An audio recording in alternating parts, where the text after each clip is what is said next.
हरिपुर गांव में लक्ष्मी नाम की एक औरत रहती थी। उसकी दो बेटियां थी। एक बेटी का नाम वासु था और दूसरी बेटी का नाम रागनी था। उसकी बड़ी बेटी वासु बहुत मेहनती थी और वो दिल की भी बहुत अच्छी थी। लक्ष्मी अपनी बड़ी बेटी वासु से ही घर के सारे काम करवाया करती थी क्योंकि वो उसकी सौतेली बेटी थी। दूसरी तरफ उसकी छोटी बेटी रागनी बहुत ज्यादा आलसी और कामचोर थी। वो सारा दिन सोई रहती थी। रागनी लक्ष्मी की सगी बेटी थी। लक्ष्मी रागनी से बहुत ज्यादा प्यार करती थी। वासु, जल्दी से जाओ और मेरी प्यारी बेटी के लिए खाना लेकर आओ। बेचारी सुबह से कुछ नहीं खाई है। मुँह क्या देख रही है, जल्दी जा। जी माँ, अभी लाती हूँ। लक्ष्मी वासु से न केवल घर के काम करवाती थी बल्कि बाहर के भी सारे काम करवाती थी, जैसे जंगल से लकड़ी लेके आना और कुएं से पानी लेके आना। एक दिन जब वासु कुएं से पानी लेने जा रही थी तभी उसका पाँव एक पत्थर से टकरा जाता है और वो गिर जाती है और उसका मटका उड़ते हुए सीधे कुएं के अंदर चला जाता है। और यह सब देखकर वो बहुत ज्यादा परेशान हो जाती है। वो भागते हुए वापस घर जाती है। माँ जी, वो मटका मुझसे कुएं में गिर गया, मुझे माफ कर देना। कल मुही कहीं, तू खुद उस मटके के साथ कुएं में क्यों नहीं गिर गई? मुझे नहीं पता। मुझे वो मटका वापस चाहिए। मेरे पास उतने फालतू के पैसे नहीं होते कि मैं एक मटका खरीदूं। चल जा, वो मटका लेके आ। लक्ष्मी की ये बात सुनकर वासु दोबारा कुएं के पास जाती है। अब मैं क्या करूँ? मैं इस कुएं से मटका कैसे निकालूं? मुझे खुद ही इस कुएं में जाना पड़ेगा। आखिर में वो खुद ही उस कुएं में छलांग लगा देती है। वो बेहोश हो जाती है और जब वासु की आँख खुलती है वो एक बहुत ही सुंदर जगह पे थी। ये क्या? ये तो बहुत ही खूबसूरत जगह है। इतना कहते ही उसे वहाँ पे एक खूबसूरत सा घर नजर आता है। इतना सुंदर घर किसका है? चलो अंदर जाके देखती हूँ। वो अंदर जाकर पूरे घर को देख ही रही होती है तभी उसे वहाँ पे एक चुड़ैल नजर आती है। उस चुड़ैल को देखकर बहुत ज्यादा डर जाती है और रोने लगती है। तुम मुझसे डरो नहीं, मैं अच्छी चुड़ैल हूँ। तुम मेरे घर का काम कर देना। मैं तुम्हें अच्छा खाना दूंगी और रहने के लिए जगह भी दूंगी। लेकिन एक कमरा है, उसमें मेरा खजाना पड़ा हुआ है। तुमने उस कमरे में कभी भी नहीं जाना।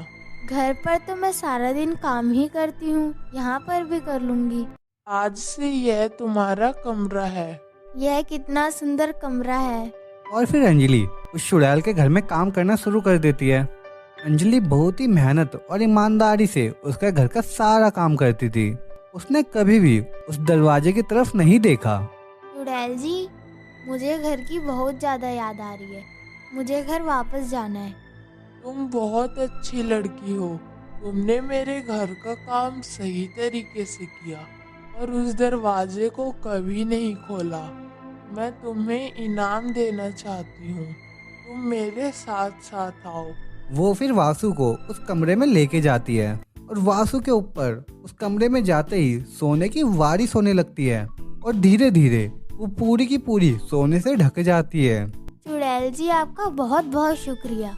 इसके बाद चुड़ैल अपने जादू से वासु को उसके घर वाले कुएं के पास भेज देती है। और जब वासु अपने घर पहुंचती है तो वो टाइम देखती है तो वहाँ पे सिर्फ 1 घंटा ही बीता होता है। जब लक्ष्मी वासु को इतने सारे सोने के साथ देखती है वो बिल्कुल ही हैरान हो जाती है। वासु, तो इतने देर से कहाँ थी और तुझे इतना सारा सोना कहाँ से मिल गया? फिर वासु उसे सारी बात बता देती है। वासु की ये सारी बातें सुनकर लक्ष्मी अपनी बेटी के पास जाती है और उससे कहती है, तुझे पता है वासु को बहुत सारा सोना मिला है। एक काम कर, तू भी उस कुएं के पास जा और वहाँ से खूब सारा सोना लेके आना। रागनी भी उस कुएं के पास में जाती है और वो भी उस कुएं में छलांग लगा देती है। और जैसे ही रागनी को होश आता है तो वो भी एक बहुत ही खूबसूरत जगह पे पहुंच जाती है। यह तो वाकई में बहुत खूबसूरत जगह है। वो शायद चुड़ैल का ही घर है। और ये कहकर रागनी उस घर में चली जाती है। क्या आपको काम करने वाले की जरूरत है? मैं आपका घर का सारा काम कर दूंगी। हाँ, मुझे घर में काम करने वाले की ज़रूरत है। तुम मेरे घर का सारा काम कर देना। मैं तुम्हें अच्छा खाना दूंगी। बस एक खजाने का कमरा है, तुमने उस दरवाजे को नहीं खोलना। ठीक है, मुझे मंजूर है। रागनी 2 दिन तक तो उसके घर का काम बहुत अच्छे तरीके से करती है, लेकिन वो फिर थक जाती है क्योंकि वो बहुत ज्यादा आलसी थी। उसे काम करने की आदत तो थी नहीं, वो घर का काम बिल्कुल भी नहीं करती थी। वो दिन भर आराम करने लगी और एक दिन उसके मन में एक ख्याल आता है। यह तो बड़ा मुश्किल काम है। पता नहीं वासु इतना सारा काम कैसे कर लेती थी। मुझसे इतना सारा काम नहीं होता। ऐसा करती हूँ, उस कमरे से सोना उठा लेती हूँ और यहाँ से भाग जाती हूँ। वो चोरी चुपके उस कमरे में जाती है और जैसे ही वो उस कमरे में पहुंचती है, उसके ऊपर गोबर की बारिश होने लगती है। वो गोबर से पूरी ढक जाती है और तभी वहाँ पे वो चुड़ैल भी आ जाती है। तुम जैसे लालची इंसानों का मुझे अच्छी तरह पता है। तुम जिस चीज के हकदार थी वो चीज तुम्हें मिल गई है। अब मैं तुम्हें वापस भेज रही हूँ। फिर वो चुड़ैल रागनी को भी उस कुएं के पास में भेज देती है और फिर रागनी उदास मन के साथ अपने घर की तरफ वापस जाने लगती है। और जब वो घर पहुंच जाती है, लक्ष्मी उससे कहती है, क्या हुआ, तू सोना लेकर नहीं आई? तू तो खाली हाथ आ गई है। मुझसे इतना काम नहीं होता। तू 2 दिन वहाँ काम नहीं कर सकती थी? तेरा भी क्या फायदा, इतना अच्छा मौका हाथ से निकल गया। तो दोस्तों इस कहानी से हमें ये सबक मिलता है कि लालच बहुत बुरी बला है और हमें लालच नहीं करना चाहिए।